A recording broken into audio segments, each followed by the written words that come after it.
경기도 어느 한적한 시골 마을에 한준이라는 선비가 있었습니다. 그는 조상에게서 물려받은 재산으로 풍요롭게 생활하며 여유롭게 풍류를 즐기는 선비였지요. 벼슬에는 뜻이 없었고 그저 친구들과 함께 여유를 즐기며 살아가는 선비였어요. 어느 봄날의 햇살이 사방에 스며드는 평화로운 풍경 속 두 명의 선비가 앉아 있었습니다. 마치 형제처럼 가까운 두 사람은 그날도 어김없이 만나 장기를 두며 서로의 근황을 물으며 담소를 나누고 있었지요. 한준, 내 지난번에는 약주가 과하여 실수를 하지 않았나 모르겠소. 걱정 마시오.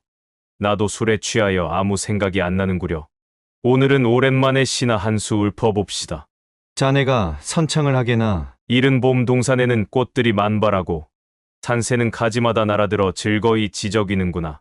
맑은 바람에 꽃향기는 물결처럼 흐르고 고요한 시냇물은 옥처럼 맑아라. 세상 근심 다 버리고 이곳에 마음을 두니 참된 즐거움이 바로 여기에 있도다. 한준은 유백의 집 뒤뜰에 있는 정자에 앉아 유의를 즐기고 있었지요. 그때 유백의 여종이 사뿐사뿐 걸어오더니 대감마님, 차를 가져왔습니다. 그래, 이리 놓고 가거라. 한준은 차를 내온 여종을 바라보는 순간 시선을 뗄 수 없었어요. 그녀는 시월이라는 이름의 여종이었습니다. 어렸을 때부터 유백의 집에서 자라난 시월은 이제는 어엿한 여인의 모습으로 성숙해져 있었어요. 검은 머리를 단정하게 묶고 차분하게 움직이는 그녀의 모습은 고요하면서도 신비로운 분위기를 자아냈지요. 단아한 외모와 조용히 일을 해나가는 모습이 한준의 마음에 깊은 인상을 남겼습니다. 한준의 눈길이 조금씩 그녀를 따라갔다지요. 그런 한준의 모습을 보고 유백은 슬쩍 미소를 지었답니다.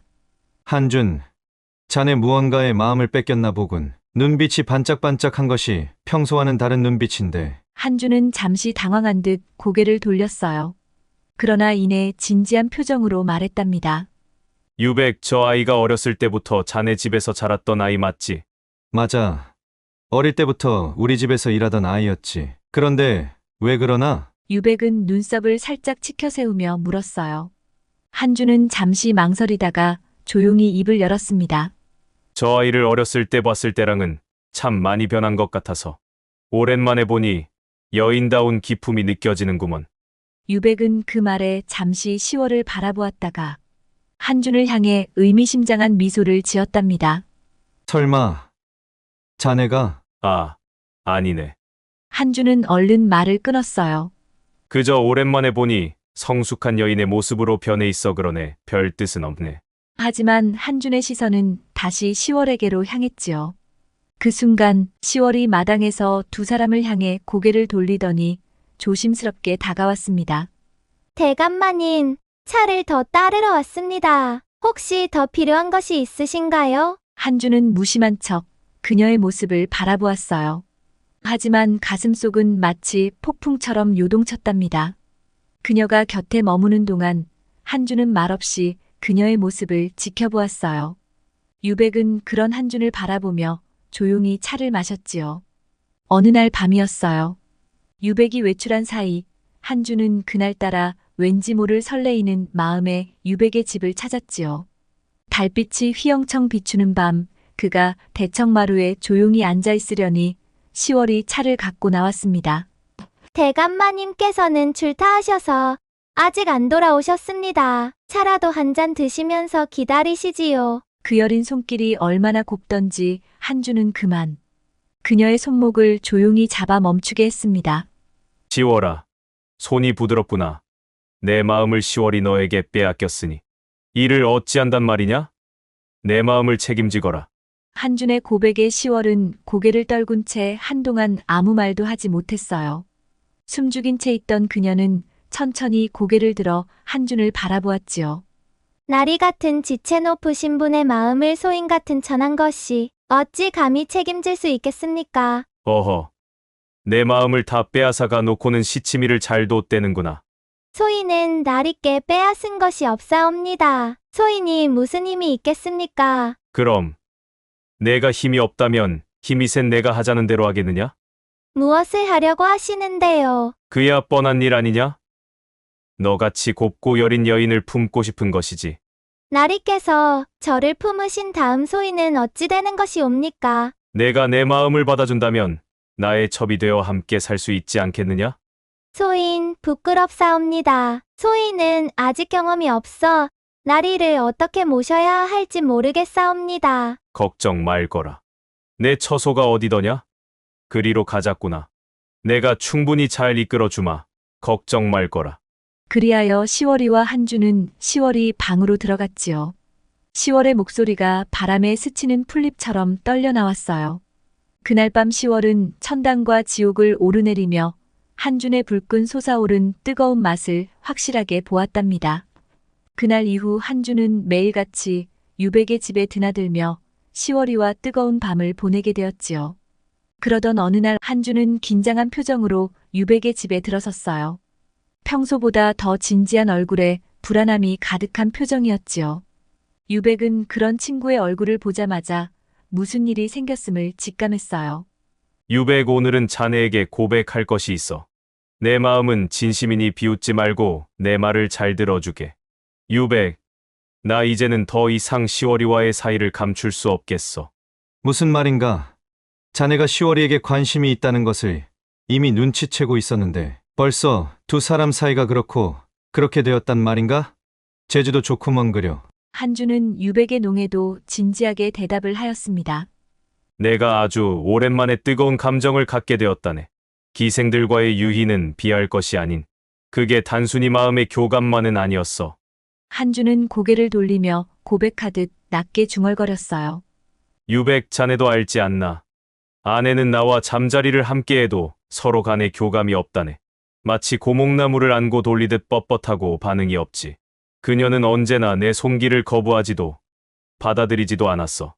우리 사이에 아이가 없는 것도 그 때문일 거야. 한준의 목소리에는 깊은 외로움이 서려 있었답니다. 하지만 시월이는 그 아이는 다르네. 나는 그 아이와 함께 있을 때 비로소 진정으로 사내다움을 느껴. 젊었을 때의 기운을 다시 끌어올려주는 아이라네. 이대로라면 전쟁에 나가서 수백 명쯤은 한 번에 물리칠 수 있는 힘이 솟아난다네. 그 눈빛에는 사랑과 욕망이 뒤섞인 채 불타고 있었지요. 유백은 깊은 한숨을 내쉬며 고개를 저었어요. 친구의 이러한 고백을 듣고 그가 무엇을 해야 할지 전혀 감이 잡히지 않았습니다. 그렇다면 자네가 정말로 원하는 게 무엇인가? 그 아이를 첩실로라도 드릴 생각인가? 아직은 어떻게 해야 할지 모르겠어. 그래서 난감하고 마음이 혼란스럽다네. 하지만 시월이와의 관계를 계속 갖고 가고 싶다네. 자네가 나를 도와주어야 할 것 같아.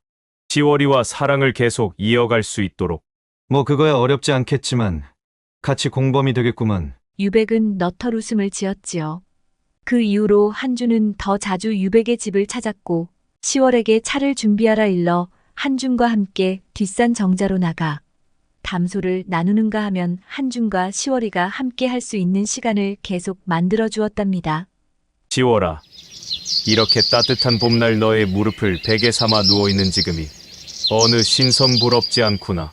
나리, 이러다가 마님이 아시게 되면 어찌하옵니까? 그런 일은 일어나거든 걱정하자꾸나. 지금은 너와 나의 시간만 즐기면 되느니라. 나리, 언제나 느긋한 그 모습이 제 마음을 평온하게 만드옵니다. 그러느냐. 그렇게 한준은 시월이와의 달콤한 시간을 즐기게 되었지요. 그리하여 한준이 밤에 유백의 집에 머무르는 시간이 많아졌고 시월이와 한준의 관계는 깊을 대로 깊어졌습니다. 한편 유백이 여종 시월이를 밤에도 자주 찾고 차 심부름을 자주 시키는 것을 알게 된 유백의 부인 한씨는 두 사람의 관계를 의심하게 되었어요.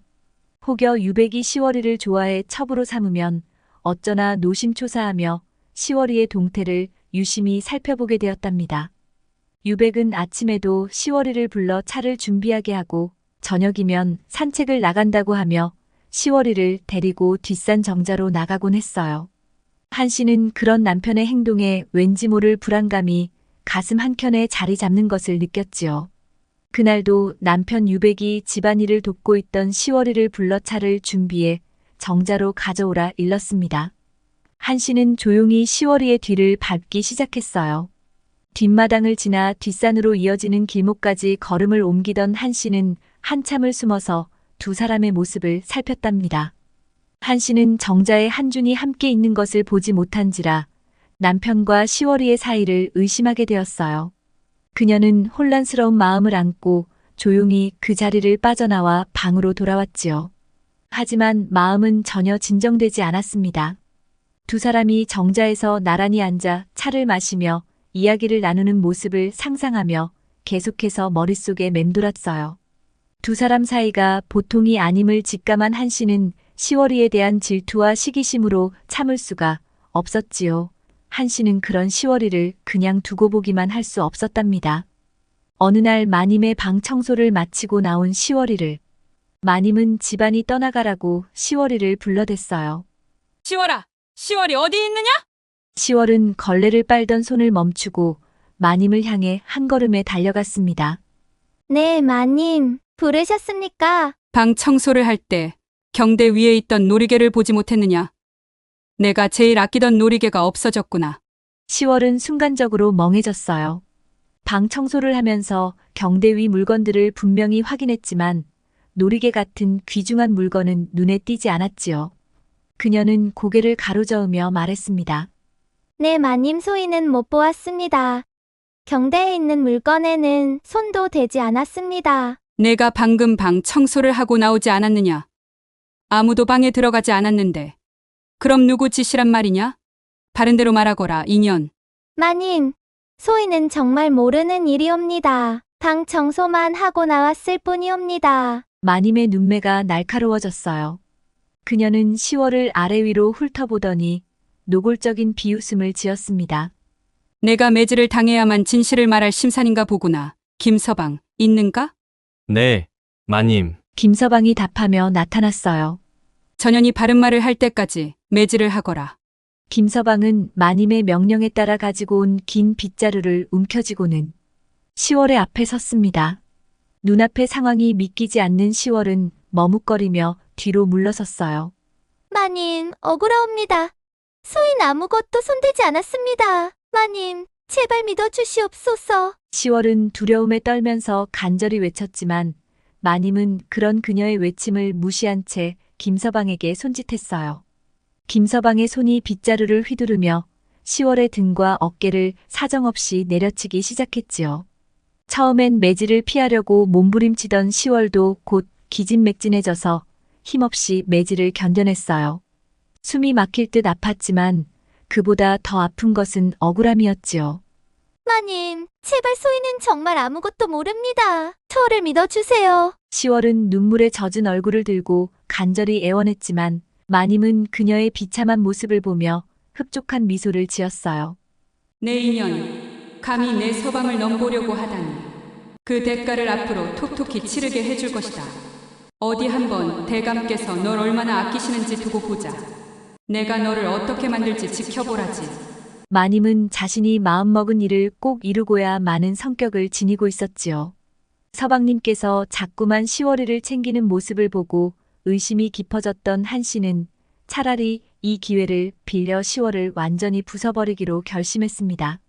마님은 흐뭇한 미소를 지으며 빗자루를 더 높이 들라고 김서방에게 지시했어요. 김서방, 더 세게 치거라. 인연이 제 잘못을 실토할 때까지 아주 단단히 혼내주어라. 김서방은 마님의 명령에 따라 더 거세게 매질을 이어갔어요. 시월은 슬피 울며 두 손으로 얼굴을 감싸준 채 몸부림쳤습니다.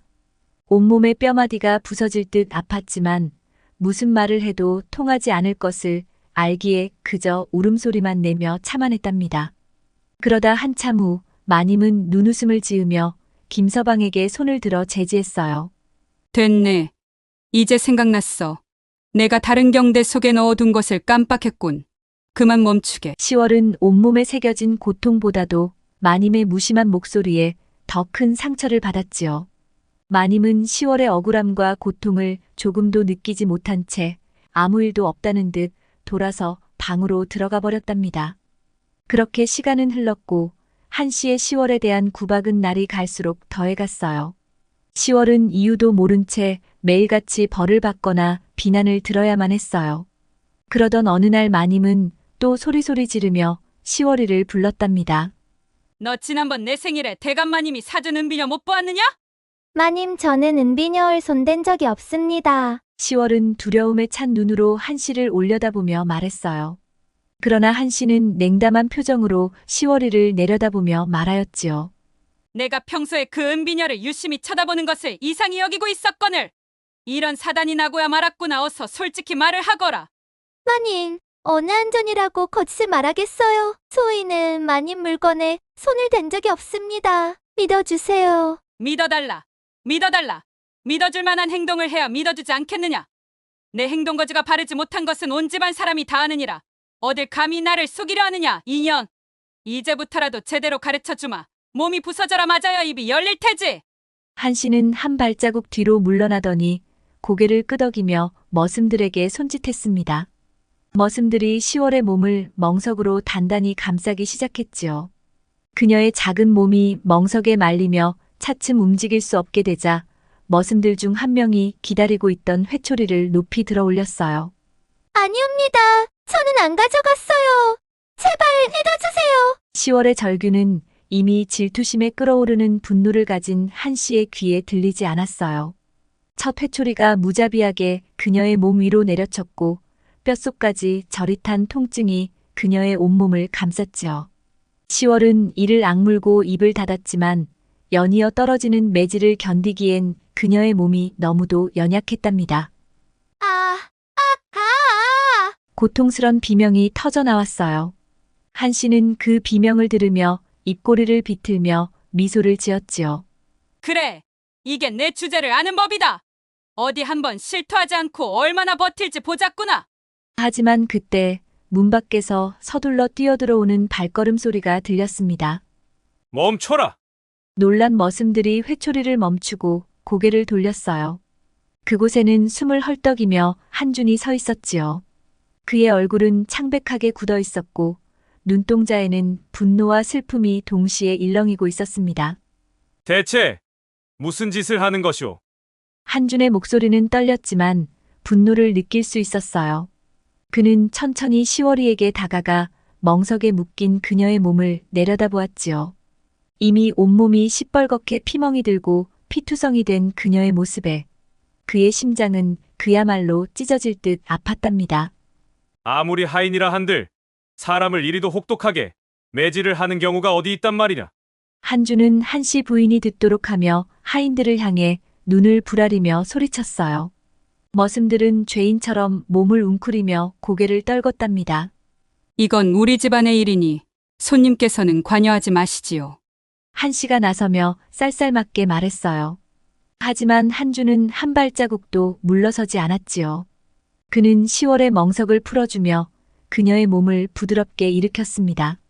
시월은 그를 보자 억눌린 울음소리를 터뜨리며 한준의 품에 안겼어요.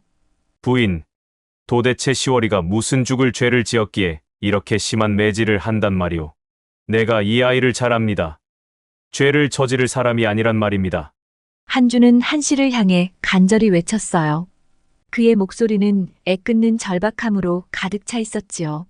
한씨는 그 모습을 보고 비웃었습니다. 그대는 이 집의 일이 어찌 돌아가는지 알지도 못하면서 무슨 말을 하는 것이오. 아니면 그대가 이 여종에 대해 그렇게 잘 아는 이유가 따로 있는 겁니까? 한씨의 의심 가득한 시선이 한준을 향했지요.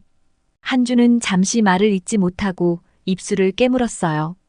그는 시월의 몸을 일으켜 세우며 화나는 마음을 억누를 수 없어 말했지요. 나는 단지 이 아이를 보호하고 싶은 마음뿐이오. 제발 그만두시오. 이 아이가 아니라고 하지 않소. 어떻게 이리도 무고하게 여린 아이를 때린단 말이오? 한씨는 그를 향해 쏘아붙였어요. 무고하다고. 그럼 내 방에 있던 은비녀가 어디 갔단 말이오? 발이 달려 도망이라도 갔단 말이오? 한준은 그 말을 듣고 입술을 더 꽉 깨물었지요. 어떻게 해야 이 상황을 벗어날 수 있을까? 한 씨의 심증을 풀어주지 못하면 시월이는 끝도 없이 고통을 당할 것이다. 이 집안의 하인들이 수십 명인데 어찌 시월이가 가져갔다고 단언을 한단 말이오? 그때 마침 출타를 하였던 유백이 들어와 자주치종을 물으니 한씨 부인은 마음이 초조하였습니다. 사정을 들은 유백은 하인을 불러 한씨 부인의 방을 샅샅이 뒤져 은비녀가 있는지 찾아보라고 명령하였지요. 잊어버리지도 않은 은비녀를 찾는 것은 식은 죽 먹기였지요. 마님, 이것이 마님께서 찾으시는 은비녀 같은데요? 하인이 금세 은비녀를 찾아 들고 나왔지요. 한씨는 눈을 가늘게 뜨며 멋쩍게 말했어요. 그것이 방에 있었구나.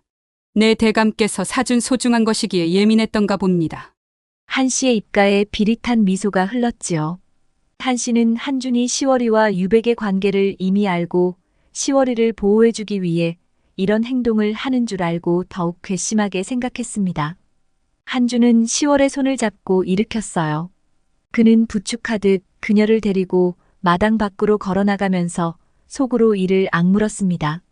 어떻게 해서든지 시월이를 이 지옥 같은 상황에서 벗어나게 해주겠다고 다짐하며 한준은 그녀를 꼭 끌어안고 말했어요. 시월아, 얼마나 아팠느냐. 내가 더 이상 이 집에서 구박을 받는 너를 볼 수가 없구나. 내가 어떻게 해서든지 너를 구해주겠다. 내가 옆에 있으니 더는 두려워하지 말고 조금만 견뎌다오. 시월은 고개를 끄덕이며 흐느끼듯 말했어요. 나리 흑흑 나리 덕분에 이렇게 살아났습니다. 마님께서 사사건건 트집을 잡고 누명까지 씌우며 저를 못 살게 하는데 그 이유를 모르겠어요. 부인이 갱년기가 왔나 갑자기 너에게 화를 부리니 그 마음을 알 수 없구나. 걱정 말거라. 절대 이대로 너를 내버려 두지 않겠다. 내가 지켜줄 것이니 날 믿고 조금만 더 힘을 내고 견뎌주거라. 한준의 다짐에 시월은 힘없이 고개를 떨구었어요. 그녀의 눈엔 아직도 눈물이 맺혀 있었지만 한준의 따뜻한 말과 손길에 조금씩 안정을 되찾고 있었습니다. 그러나 한씨의 분노는 더욱 거세졌답니다. 친구 한준까지 나서서 시월을 구명해 줄 정도로 시월을 얼마나 아끼기에 저 정도인지 한씨는 도저히 참을 수 없었어요. 어떻게 하면 시월을 더욱 공경에 빠뜨릴 수 있을까? 한씨는 방 안을 거칠게 오가며 머리를 싸매고 고민했지요. 그러면서 한씨는 시월이의 일거수일투족에 눈을 떼지 않았습니다. 그러던 어느 날 시월이의 배가 심상치 않게 불러있는 것을 발견하게 되었어요. 한씨는 가슴이 답답해져 오는 것을 느끼며 쏟아지는 의심과 분노를 억누를 수가 없었어요. 시월을 단번에 불러 세우더니 눈을 번뜩이며 다그쳤습니다. 시월아, 요즘 내 배가 심상치가 않구나. 무슨 일이라도 있는 것이냐? 시월은 깜짝 놀라며 얼굴이 하얗게 질렸어요. 그녀는 한씨의 눈길을 피하며 더듬더듬 대답했습니다. 아닙니다, 마님. 제가 요즘 밥을 조금 많이 먹어서 배가 불러진 듯합니다. 요즘 밥을 많이 먹어서라니. 한씨는 발을 콱 내리찍으며 소리쳤어요. 거짓말하지 마라. 내가 못 본 줄 알았느냐? 요 며칠 새 내 배가 이렇게 불러오는데 아무리 많이 먹는다 해도 이렇게 될 리가 없다. 시월은 두 손을 허리에 가져다 대며 어찌할 줄 몰라 안절부절 못했어요. 그러나 이미 한씨의 의심은 확신으로 변한 상태였지요. 그녀는 당장 시월을 방으로 끌고 들어갔습니다. 그러곤 가까이 있던 하인에게 명령을 내렸어요. 어서 가서 의원을 불러오너라. 지금 당장. 하인은 마님의 얼굴에 드리운 분노를 보고서는 재빨리 뛰어나갔습니다. 시월은 숨이 막힐 듯한 두려움 속에 눈동자가 떨렸지요. 그녀는 어떻게든 거짓말이라도 해서 이 상황을 넘기고 싶었지만 이미 마님 앞에서는 무슨 말을 해도 소용없을 것 같았어요. 시월이도 내심 몸이 조금 이상하다고 느끼고 있던 차였기에 더욱 가슴이 쿵쾅거리고 떨렸어요. 그렇게 기다림 끝에 마침내 의원이 도착했습니다. 의원은 진지한 표정으로 시월의 손목을 잡고 진맥을 했지요. 방 안은 마치 숨이 멈춘 것처럼 고요했어요. 한씨 부인은 눈을 크게 뜨고 의원의 입만을 바라보았어요.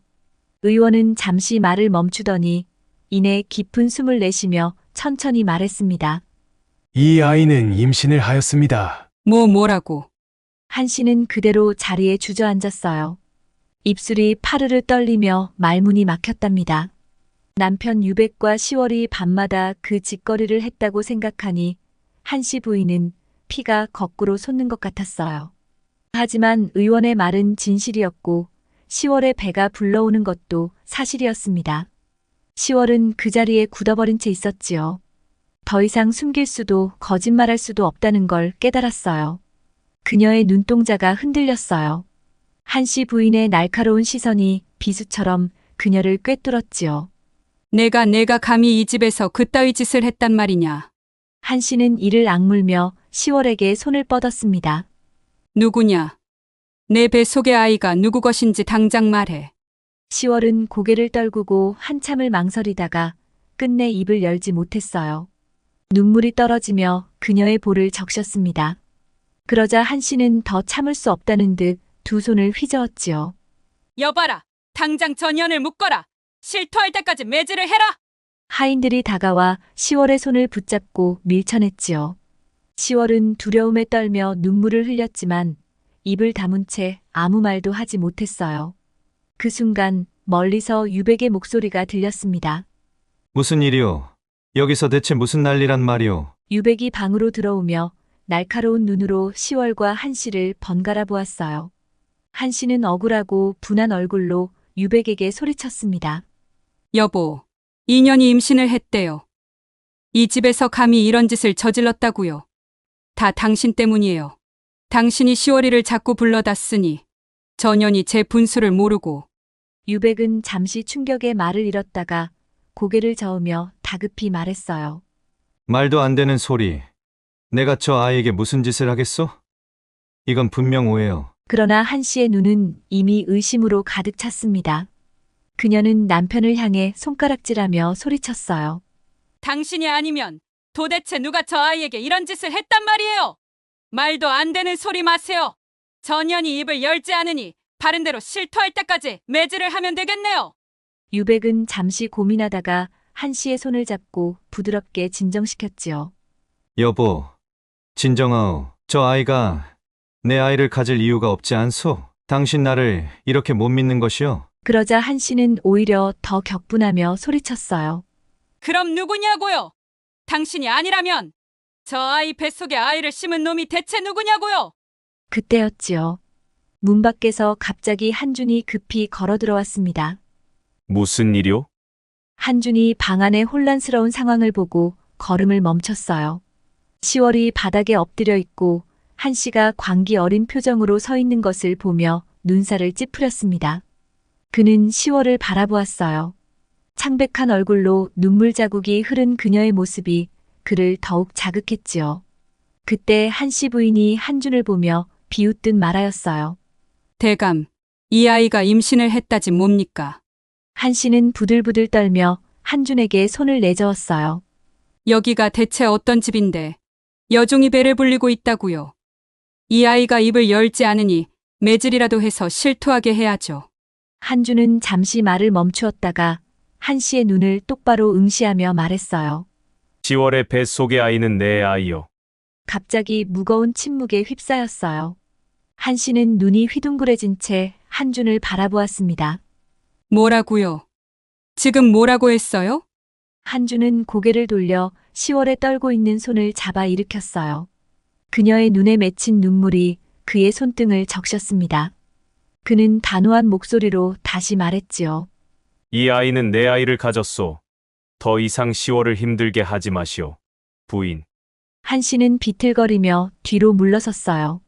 한준의 말이 진심이라는 것을 깨달았을 때 그녀는 안도의 숨을 내쉬었지요. 다행히 유백의 아이가 아니라는 말에 한씨는 10월이가 아이를 낳을 때까지 집에서 잘 보살펴주기로 약속을 하였습니다. 우여곡절 끝에 10월이는 아들을 낳았고 대를 잇지 못하고 있는 한준의 집에서는 어찌되었든 대를 잇는 경사가 일어났으니 10월을 첩으로 들여 아이를 잘 키우게 되었답니다. 오해로 인한 질투라는 감정으로 자기 자신은 물론 다른 이의 마음까지도 병들고 힘들게 하는 질투는 다른 이를 파괴하기 전에 스스로를 먼저 삼켜버리는 독이 됩니다. 들꽃야담 애청자 여러분은 이런 질투로 마음 상하지 않으실 거지요? 집 나간 여종을 찾아간 선비. 옛날 김상현이라는 선비가 있었습니다. 김선비는 조상에게 물려받은 재산이 많아 풍족하고 편안하게 살고 있었지요. 그에게는 먼 친척이자 풍수지리를 잘 아는 김생이라는 사람이 있었는데 김생은 김선비와 마치 친구처럼 늘 가까이 지내며 의지하였습니다. 김생은 가난하여 생활이 넉넉지 못했지만 오랜 세월 김선비의 도움을 받으며 생계를 이어오고 있었습니다. 그러던 어느 날 김선비가 병에 걸려 위중해지자 자식들을 불러 말했습니다. 내가 죽거든 김생을 찾아가 맷자리를 부탁드리거라. 분명 나를 위해 좋은 명당을 골라줄 것이다. 이 마지막 말을 남기고 김선비는 세상을 떠났습니다. 상중에 있던 김선비의 아들들은 아버지의 유언을 떠올리며 의논했습니다. 아버님께서 남기신 말씀이 그러하시니 우리도 김생을 찾아가 아버님의 맷자리를 부탁드리는 것이 도리일 것이다. 김선비의 아들들은 이렇게 아버지의 뜻에 따라 김생을 찾아가기로 결심했습니다. 맏아들이 말과 안장을 갖춰 김생을 찾아갔습니다. 김생나리, 아버지께서 돌아가시기 전에 김생나리께 맷자리를 부탁드리라 하셨습니다. 그래서 이렇게 찾아뵙게 되었습니다. 김생이 대답했습니다. 그동안 선친의 도움을 많이 받은지라 굳이 청하지 않더라도 내가 마땅히 가서 맷자리를 구해드리려 하였네. 다만 오늘은 사정이 있어 갈 수 없으니 내일 내가 혼자 가서 자리 잡아놓겠네. 맏아들은 김생의 말을 믿고 공손히 인사한 뒤 돌아왔습니다. 그런데 다음 날 저녁이 되어도 김생은 오지 않았습니다. 이에 맏아들은 이번에는 둘째 동생을 보내 김생의 집에 가보도록 했습니다. 둘째가 김생을 찾아가니 김생은 피곤한 얼굴로 말했습니다. 오늘은 몸이 좋지 않아 일어나기 힘드니 내일 가서 맷자리를 찾아놓겠네. 둘째도 할 수 없이 김생의 말을 믿고 돌아왔지만 그 다음 날도 김생은 저녁이 되어도 오지 않았습니다. 결국 셋째 동생이 나서서 김생의 집으로 갔습니다. 셋째가 도착하자 김생은 그에게도 비슷한 말을 했습니다. 오늘은 급히 볼 일이 생겨 내일 가서 맷자리를 구해드리겠네. 셋째 역시 어쩔 수 없이 김생의 말을 믿고 돌아왔으나 그날 저녁이 되어도 김생은 오지 않았습니다. 이를 지켜보던 맏아들은 참다 못해 화가 폭발하며 말했습니다. 그동안 우리 아버지 덕분에 살림을 꾸려왔으면서 이리 매운망덕할 수가 있단 말인가. 세상에 이토록 의리 없고 막대먹은 인간이 어디 있단 말이냐? 더는 기다릴 수 없다. 차라리 다른 직원에게 맷자리를 부탁하자. 형제들은 맏아들의 분노에 공감하며 신뢰할 수 있는 직관을 찾으려고 의논하기 시작했습니다. 한편 김선비의 집에는 겨우 16살쯤 되는 삼식이라는 종이 있었습니다. 삼식은 성품이 어리숙하고 게으른 데다 일을 시켜도 제 몫을 못해 주인이 밥 먹고 남은 찌꺼기로 겨우 연명하고 있었지요.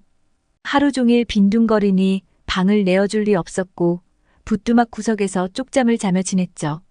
남루한 차림에 냄새까지 나니 집안 식구들은 삼식을 사람 취급조차 하지 않았습니다. 그런 삼식은 마루 밑에 있다가 우연히 형제들이 김생을 모셔오자는 이야기를 하는 걸 듣게 되었습니다. 삼식은 그만 용기를 내어 나서며 말했습니다. 나리, 소인이 김생 나리께 가서 모셔오겠습니다. 맏형은 어처구니 없다는 듯 삼식을 쏘아보며 호통을 쳤습니다. 우리가 직접 가서 정중히 청해도 오지 않으시는데 너같이 거짓골을 한 녀석이 간다고 오겠느냐. 삼식은 물러서지 않고 다시 간청했습니다. 대감마님, 소인이 가면 반드시 김생 나리를 모셔올 수 있습니다. 한 번만 기회를 주시옵소서. 맏형은 삼식을 더욱 불쾌하게 쳐다보며 소리쳤습니다. 필요 없다. 꼴도 보기 싫으니 썩 물러가거라. 여봐라. 삼식을 당장 내쫓아라. 삼식은 계속해서 간청했고 그 모습을 본 막내가 형들에게 의견을 냈습니다. 형님, 차라리 삼식을 한번 보내보죠. 삼식이 가서 청해온다면 다행이고 오지 않아도 김생에게 욕을 보이는 일이니 우리의 마음이라도 시원하지 않겠습니까? 형제들은 잠시 머뭇거리다 삼식을 시험 삼아 보내보기로 했습니다. 형들은 막내의 말에 일리가 있다고 생각하며 삼식에게 말했습니다. 그럼 삼식이 내가 한번 갔다 와 보아라. 삼식은 은근히 미소를 지으며 허름한 외투 주머니에 작은 칼을 준비해 넣었습니다. 주머니 속 작은 칼은 쇠조각을 날카롭게 갈아 만든 칼이었죠. 그리고 김생이 탈말을 끌고 당당히 김생의 집으로 향했습니다. 김생원님 계십니까? 그가 도착하자 김생의 여종 복실이 문을 열며 삼식을 맞이했습니다. 복실은 거짓골로 나타난 삼식을 보고 의아한 표정으로 물었습니다. 우리 나리께 웬일로 오셨답니까? 무슨 볼일이라도 있으신가?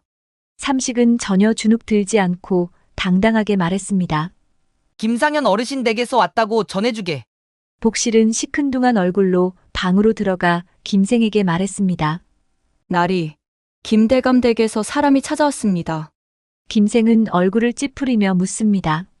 무슨 일로 왔단 말인가? 나리께 간곡히 청할 일이 있다고 합니다. 복실의 말을 들은 김생은 노기가 서린 목소리로 대답했습니다. 자식들이 와도 갈까 말까 할 텐데 겨우 그 집 종놈이 와서 청을 한다고 그만 돌아가라 하여라. 절대로 가지 않을 것이다. 그러나 삼식은 포기하지 않고 곧장 계단을 올라가 김생의 방으로 들어가더니 정중하게 다시 청했습니다. 나리, 제발 가시옵소서. 우리 대감님의 맷자리는 나리께서 정해주셔야만 하지 않겠습니까? 김생은 코웃음을 치며 삼식을 내려다보며 말했습니다. 네 이놈, 주제 넘게도 내 따위가 나에게 청을 한다니. 우습구나. 썩 물러가라. 나는 한 발짝도 움직이지 않을 것이다. 그러자 삼식은 돌연 김생에게 다가가더니 발로 단단히 밀쳐 넘어뜨렸습니다. 이어 그의 가슴팍 위에 걸터앉고는 왼손으로 김생의 목을 누르고 오른손으로는 주머니에서 날카로운 칼을 꺼내며 협박했습니다. 우리 대감마님께서 생전에 베푸신 은혜를 저버리고 이리 배은망덕하게 굴다니. 너 같은 자는 살려둘 가치가 없다. 김생은 발버둥 치며 일어나려 했지만 삼식의 힘이 태산처럼 느껴져 꼼짝도 할 수 없었습니다. 겁에 질린 김생은 억지 미소를 지으며 말했습니다. 자네의 정성이 이토록 크니 어찌 내가 안 가볼 수 있겠는가. 가세, 가세. 복실아, 나갈 준비를 서둘러라. 복실은 놀란 표정으로 달려가 준비를 서둘렀고 김생은 가고 싶지 않았지만 어쩔 수 없이 말에 올라타고 길을 떠났죠. 김생과 삼식은 바삐 길을 걸어가던 중에 한 가족이 맷자리를 잡아 장사를 치르고 있는 모습을 보게 됩니다. 삼식이 김생에게 묻습니다. 저 무덤 자리는 어떤가요? 좋은 위치인가요? 김생은 크게 신경 쓰지 않고 대답합니다. 괜찮아 보이는구나. 하지만 삼식은 다소 걱정스러운 얼굴로 다시 말합니다. 생원님, 그렇게 쉽게 말씀하실 일이 아닙니다. 위치는 좋아 보여도 조상님의 묘지 바로 위에 자손의 무덤을 쓰는 건 큰 흉이 될 수 있어요. 얼른 가서 그 집안에 알려주는 게 좋지 않겠습니까? 삼식의 말에 김생은 당황하며 묻습니다. 내가 그걸 어찌 아느냐? 삼식은 단호하게 대답합니다. 가서 직접 확인하면 알 수 있을 것입니다. 이건 그 집안의 큰일이 될 수 있으니 생원님께서 조언을 주시면 좋은 일이라 생각됩니다. 김생은 처음엔 망설였지만 삼식의 말에 결국 설득되어 그 가족에게로 말을 몰고 가게 됩니다. 마지못해 상주에게 다가가 조문을 올린 김생은 조상의 묘 위에 자손의 무덤을 쓰는 것이 위험하다는 말을 차마 꺼내지 못했습니다. 하지만 옆에서 삼식이 계속 눈치를 주며 말을 꺼내라고 채근하자 결국 김생은 용기를 내어 입을 엽니다. 조상의 묘지와 자손의 묘지가 지나치게 가까우면 흉이 될 수 있다고 들었습니다. 김생의 말을 들은 상주는 크게 놀라면서도 의아해했지만 김생이 거듭 강조하자 무덤을 다시 점검해 보자고 동의합니다. 관 위에 덮은 석회를 걷어내고 확인해 보니 위아래가 잘못 뒤집혀 있는 상태였습니다. 사실 삼식은 조상의 관에 이상이 있다는 걸 미리 알고 있었지만 사람들이 믿지 않을 것이라는 걸 알고 위치를 핑계로 말을 만들어낸 것이었지요. 상주는 놀란 마음에 즉시 다른 자리로 옮겨 새로운 무덤을 준비했고 김생에게 크게 감사하며 떠나지 말고 며칠 더 머물러 주기를 간청했습니다. 그러나 김생은 갈 길이 멀다며 정중히 거절하고 하산했습니다. 가는 길에 삼식이 물었어요. 생원님, 저희 대감마님의 맷자리는 어디로 하실 생각이세요? 김생이 잠시 생각하더니 대답했습니다. 집 뒤쪽 언덕이 괜찮지 않을까? 삼식은 고개를 저으며 단호하게 말했어요. 안 됩니다. 집 앞에 큰 연못이 있는데 연못 안에 있는 작은 섬이 더 적합합니다. 김생은 의아해하며 물었어요. 이놈아, 연못에 물이 가득 있는데 어찌 맷자리로 쓰겠느냐? 삼식은 자신 있게 대답했습니다. 걱정 마십시오. 그냥 그곳으로 정하십시오.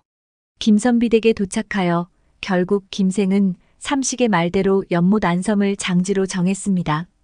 상주들과 가족들은 모두 깜짝 놀랐고 사실 김생도 속으로는 당황하고 겁이 나서 삼식을 병풍 뒤로 데리고 가서 말했습니다. 연못 가운데에다 장지를 정하긴 했지만 물이 가득 찬 연못에 어떻게 장사를 지내란 말인가? 삼식이 여유롭게 대답했습니다. 걱정하지 마십시오. 곧 알게 되실 겁니다. 며칠 후 장례일이 다가오자 김생은 한밤중에 몰래 연못으로 가서 상황을 살펴봤습니다. 그런데 놀랍게도 연못이 말라 있었고 물 한 방울도 남아있지 않았습니다. 김생은 너무나도 놀라웠습니다. 그래서 연못의 가장자리를 정리하고 메워서 평지로 만들었는데 그 형세가 정말 훌륭했습니다. 하간을 마친 날 밤 삼식이 김생에게 말했습니다. 생원님, 내일 주인 댁에서 분명히 후한 선물을 주실 겁니다. 그때는 절대 받지 마시고 대신 저를 달라고 하십시오. 다음 날 주인은 예상대로 후한 선물을 준비했지만 김생은 그 선물을 받지 않고 삼식만 달라고 요청했습니다. 주인은 일이 많지 않아 종을 두기 어려웠던 터라 기꺼이 삼식을 김생에게 보내기로 했습니다. 이리하여 김생은 삼식을 데리고 돌아갔습니다. 돌아오는 길에 삼식이 김생에게 조용히 말했습니다. 앞으로 장지를 정하실 때는 저를 데려가십시오. 제가 말을 채찍질하다가 발을 멈추는 곳이 바로 장지로 적합한 곳일 것입니다. 그리하여 삼식은 김생의 집에서 머물며 김생이 하는 일을 도와주게 되었지요. 김생은 삼식의 지혜로운 조언 덕분에 장지를 찾는 일마다 큰 성공을 거두었고 점차 사람들에게 신뢰를 얻고 입소문을 타서 많은 사람들이 김생을 찾았습니다. 10년이 지나자 그의 집은 번창했고 재산도 상당히 늘어났습니다. 그러던 어느 날 삼식이 갑자기 작별을 고해왔습니다. 김생얼은 이제 소인 떠날 때가 되었사옵니다. 김생은 깜짝 놀라며 물었습니다. 내가 우리 집에 온 지도 어느덧 10년이 지났는데 그동안 함께 지내며 정이 얼마나 두터워졌는지 모른다. 그런데 이렇게 이유도 없이 떠난다니 무슨 일이 있는 게냐? 삼식이 조용히 대답했습니다. 이제 제게 가야 할 곳이 생겨더는 여기 머물 수 없습니다. 다만 걱정하지 마십시오.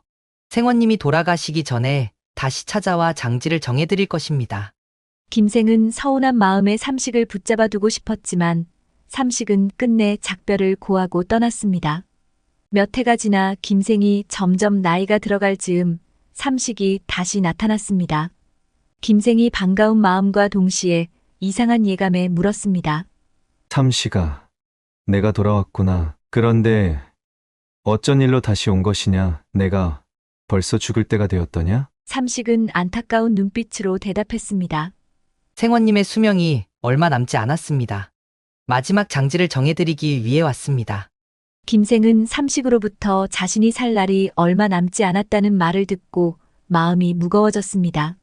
그동안 죽음에 대해 막연히 생각해보긴 했으나 막상 남은 시간이 얼마 없다는 사실을 마주하니 마음속 깊은 곳에서 두려움과 함께 미련이 피어올랐습니다. 둘은 함께 마을을 벗어나 멀리까지 걸어가며 산을 하나씩 둘러보았습니다. 삼식은 차분히 설명을 이어갔습니다. 이쪽은 청룡입니다. 주산에서 왼쪽으로 갈라져 나온 산맥이죠. 저쪽은 백호입니다. 주산에서 오른쪽으로 뻗어나온 산맥이고요. 그리고 저 앞에 보이는 산은 안산입니다. 생원님 묘 자리는 이 산을 등지고 모양새가 가장 안정적인 방향을 바라보게 하겠습니다. 김생이 궁금한 듯 물었습니다. 그렇다면 이곳에 묘를 쓰면 우리 후손에게는 어떤 일이 일어나겠느냐? 삼식이 의미심장한 눈빛으로 대답했습니다. 이곳에 묘를 쓰면 아들 셋이 나올 것입니다. 그리고 그들은 반드시 귀하게 자랄 것이며 높은 벼슬로 집안을 부유하게 일으킬 것입니다. 이어 삼식은 김생의 아내를 위한 묘자리도 앞산의 한 곳에 정해주며 말했습니다. 이곳은 부인의 묘지로 좋습니다. 이곳에 쓰면 자손들이 부유하고 풍족하게 살아갈 것입니다. 그래, 잘 기억해 놓았다가 이 자리에 묻혀야겠구나. 이렇게 자리를 다 잡아주고 삼식은 떠났습니다. 한편 김생의 집에는 복실이라는 어린 여종이 있었습니다. 복실이는 자신의 어머니가 돌아가신 후 좋은 묘 자리를 구하지 못해 임시로 장사를 지내둔 상태였어요. 오랜 세월 복실은 삼식이 돌아와 명당 자리를 알려주기를 기다리며 조금씩 재물을 모아왔고 그를 통해 어머니의 묘 자리를 정하려는 생각을 품고 있었습니다. 그러던 중 김생이 삼식과 함께 산으로 가서 맷자리를 고르려는 걸 본 복실은 재빨리 나물 광주리를 챙겨 몰래 뒤따라갔습니다. 숲속에 몸을 숨긴 채 삼식이 가리키는 명당 자리를 하나하나 기억해두며 생각했죠. 이 자리에 어머니를 모시면 우리 집안도 번창할 수 있을 거야. 복실은 산에서 돌아온 후 몇 달간 준비해둔 재물을 모아 다른 마을에 사는 친척들을 불러 도움을 청했습니다. 돈 50냥을 내어 석회와 식량을 마련하고 곧바로 어머니의 시신을 임시묘에서 파내 삼식이 점쳐준 명당 자리로 옮겨 이장을 했습니다. 장사를 다 마친 뒤 복실은 흔적도 없이 도망쳐 새로운 삶을 꿈꾸며 떠났습니다. 그렇게 도망친 여종 복실은 천한 신분이지만 귀한 자식을 낳아 번창하는 삶을 꿈꾸었습니다. 그 꿈을 이루려면 반드시 양반 집안의 남자를 만나 혼인을 해야 한다고 굳게 다짐했지요. 복실은 결국 한 부잣집에 하인으로 들어가 일을 하게 되었습니다. 그러던 어느 날 주인이 그녀에게 말했어요. 복실아, 너도 이제 시집을 가야 하지 않겠느냐? 혼기가 벌써 지난 것 같구나. 우리 집에서 일하는 덕칠이 어떠냐? 성실하고 힘도 좋고 너하고 잘 어울릴 것 같구나. 복실이는 주인 대감의 말을 듣고는 결이 찬 마음으로 말했지요. 대감 마님, 비록 제가 지금은 천한 신분이나 본래 저희 집안은 양반이었습니다. 그래서 상민과 혼인할 수는 없지요. 반드시 양반 가문에 시집 가고 싶습니다. 어허, 그랬구나. 그럼 양반으로 알아봐야겠구나. 마침 이웃마을에 홍씨라는 양반이 있는데 여러 대 동안 벼슬을 하지 못해 양반의 명백만 유지하고 있단다. 나이가 30이 되었지만 아직 장가를 들지 못했는데 그 집에라도 시집을 가겠느냐. 대감 마님 양반이라면 가난해도 괜찮습니다. 알겠다. 너는 내 수양딸이라 하여 홍씨와 혼인을 시켜주겠다. 대감 마님 은혜 잊지 않겠습니다. 며칠 후 주인은 홍씨를 만나 이야기하였지요. 홍선비, 자네 혼인할 나이가 이제 한참 지났지 않은가? 애를 낳았어도 몇은 낳았을 나이지요. 하지만 저처럼 나이 많고 가난한 껍데기만 양반인 사람한테 누가 시집을 오겠습니까? 주인이 웃으며 말했습니다. 그거 참 잘 됐구먼. 자네한테 딱 맞는 혼처가 하나 있네. 자네가 아내를 얻고 싶다면 내 수양딸을 어찌 생각하겠나? 홍선비는 눈이 번쩍 뜨이며 기쁨을 감추지 못했습니다. 대감의 수양딸이라면 감지덕지입니다. 이 나이에 찬밥 더운 밥 가릴 처지도 아니고 말입니다. 홍선비의 호들갑스러운 반응에 주인도 흐뭇한 미소를 지으며 고개를 끄덕였습니다. 그리하여 복실은 홍씨와 혼인을 하게 되었습니다. 그 후 복실은 아들 셋을 낳았고 꿈이 많은 복실은 아들들의 입신양명을 위해 남편 홍씨에게 한양으로 올라가 살자고 제안했습니다. 대감 우리 이제 한양으로 올라가서 살아요. 아는 사람도 하나 없는 한양에서 어찌 살아간단 말이오? 하지만 아이들을 더 훌륭히 키우려면 한양으로 가 좋은 스승을 만나서 글 공부를 해야 입신양명 할 것이 아니겠습니까? 복실은 확신에 차서 말했습니다. 하늘은 사람을 내면서 먹고 살 방법도 함께 주신다 했으니 분명히 살아갈 방도를 찾을 수 있을 것입니다. 결국 가족들은 함께 상경하여 한양에서 힘든 일도 마다하지 않고 생계를 꾸려나갔습니다. 오로지 세 아들을 공부시키는데 전념하며 알뜰살뜰 살았지요. 오랜 세월이 흐르며 세 아들은 차례로 과거에 급제했고 집안은 번창하여 부귀한 가문이 되었습니다. 그렇게 여종 복실이는 세 아들과 아무 걱정 없이 부유하게 살게 되었지요. 그러던 어느 날 밤이 깊어지자 복실은 세 아들을 불러앉히고 조용히 말을 꺼냈습니다. 어머니의 진지한 표정에 아들들은 모두 귀를 기울였습니다. 복실은 잠시 옛 생각에 잠긴 듯 하다가 천천히 이야기를 시작했습니다. 얘들아, 내가 오늘 너희에게 중요한 이야기를 해주려고 한다. 어머니, 무슨 이야기인가요? 복실은 살짝 미소를 지으며 고개를 끄덕였습니다. 옛날에 나는 김생이라는 양반집에서 여종으로 일했었단다.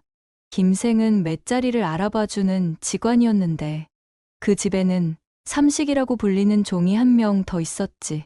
삼식이는 단순한 종이 아니라 김생이 신뢰하고 의지하는 사람이었단다.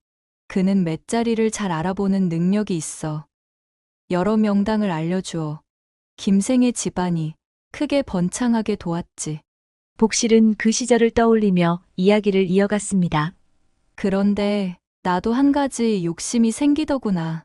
우리 집안도 언젠가 큰 복을 누릴 수 있다면 얼마나 좋을까 하고 말이야. 내 부모님이 돌아가셨을 때 제대로 된 묘 자리를 구하지 못해 임시로 장사를 지내야 했는데 항상 마음에 걸렸지. 그래서 어느 날 김생이 삼식과 함께 맷자리를 보러 간다는 이야기를 듣고는 몰래 따라가 삼식이 김생이 묻힐 맷자리를 미리 잡아주기 위해 가리키는 명당 자리를 하나하나 기억해 두었지. 아들들은 점점 흥미진진해하며 어머니의 이야기에 빠져들었습니다. 그리고 그날 밤 기회가 왔다고 생각했어. 혼자 나와서 삼식이 점지해준 명당 중 하나를 선택했지. 그동안 모아둔 돈을 꺼내 친척 몇 명을 불러와서 서둘러 우리 부모님을 그 자리에 모셨어. 장사를 다 마친 뒤에는 흔적도 없이 김생의 집을 떠나 도망쳤단다. 그때는 얼마나 두렵고 조마조마했는지 모른다. 복실은 아들들의 눈을 보며 말을 이어갔습니다. 그 후 나는 마치 새 삶이 열린 것처럼 느껴졌단다. 그 자리에 부모님을 모신 후 가난하지만 양반의 집안인 너희 아버지와 혼인도 하고 우리 집안이 점점 운이 트이고 번창하기 시작했지. 내가 그 명당 덕에 너희를 낳았고 우리 가족이 이렇게 잘 살 수 있게 된 것도 다 그 덕분이란다. 아들들은 복실의 이야기를 들으며 어머니가 살아온 지난 시간의 고난과 오늘날의 부를 이루기까지의 부모님의 노고에 가사의 마음을 갖게 되었지요. 복실은 새 아들에게 마지막으로 당부하듯 말했습니다. 오늘 이야기를 마음에 새기고 조상의 은혜를 잊지 않으며 살아가야 한다. 그리고 어떤 어려움이 닥쳐도 너희 안에 있는 힘을 믿어라. 그 힘이 너희를 이끌어줄 것이란다. 복실의 눈빛에는 자식들을 향한 깊은 사랑과 그동안 품어온 인생의 지혜가 가득했습니다. 그런데 마침 그날 밤 도둑이 그 집에 들어와 창밖에서 주인이 잠들기를 기다리며 이야기를 엿듣고 있었지요. 도둑은 어머니의 말을 듣고 속으로 생각했습니다. 옳거니 큰 것이 왔구나. 자잘한 물건을 훔치느라 고생하는 것보다 이 이야기를 주인 집에 알리는 게 낫겠군. 옛 주인에게 이 사실을 알려서 그 대가로 목돈을 받는 게 좋겠어. 그렇게 생각한 도둑은 복실이에게 들은 함경도에 김생이라는 사람의 자손을 찾기로 하였지요. 도둑은 평소 김생의 집안 사정을 엿듣고 다닌 덕분에 복실에 관한 내막을 상세히 알고 있었습니다. 도둑이 김생의 아들을 찾아와 조심스럽게 말을 꺼냈습니다. 나리, 들으시면 흥미로운 이야기가 있어 찾아왔습니다. 예전에 김생 나리께서 살아계실 때 복실이라는 여종이 도망친 일을 기억하십니까? 김생의 아들이 대답했습니다. 어릴 적 여종이 도망친 일이 있었지. 그런데 자네가 그 일을 어떻게 아는가? 도둑은 천천히 고개를 끄덕이며 설명을 이어갔습니다. 그녀가 떠난 이유가 단순한 도망 때문만이 아니었습니다. 복실이 사실 김생 나리께서 얻은 명당을 몰래 이용해 자신의 어머니를 모셨다더군요. 그 덕분에 그녀와 그 자손들이 크게 번창했다고 들었습니다. 김생의 아들은 도둑의 말을 듣고도 의심스러운 표정으로 그를 바라보았습니다. 어찌 그런 말을 믿으란 말이며? 자네가 어떻게 그 내막을 알고 있단 말인가? 사실은 제가 사는 것이 힘들어 밤일을 좀 하고 있습니다. 그날도 부자인 복실이 집에 물건을 훔치러 들어갔지요. 모두 잠이 들기를 기다리는데 창문 너머로 그녀의 말소리가 들려 들어보니 그런 이야기를 하고 있었습니다. 도둑은 차분한 태도로 말했습니다. 저도 처음에는 믿지 않았습니다. 그러나 제 귀로 들었으니 거짓이 아닙니다. 이대로 그녀를 추노하시면 좋지 않을 수 있습니다. 대신 친척으로 가장해 복실의 집을 방문해 진위를 확인하시고 조금의 재물이라도 받아오시는 게 안전하겠지요. 김생의 아들은 잠시 침묵하더니 도둑의 말이 터무니없지만 궁핍한 생활을 벗어나고 싶어 결국 그 조언을 따르기로 했습니다. 좋다. 만약 내 말이 거짓이라면 가만두지 않을 것이다. 하지만 진실이라면 그 대가를 섭섭치 않게 치러주겠다. 결국 김생의 아들은 친척 행세를 하기로 마음먹고 복실의 집을 찾아가 보기로 결심했습니다. 이리 오너라. 안주인 마님의 오라버니가 왔다고 전해라.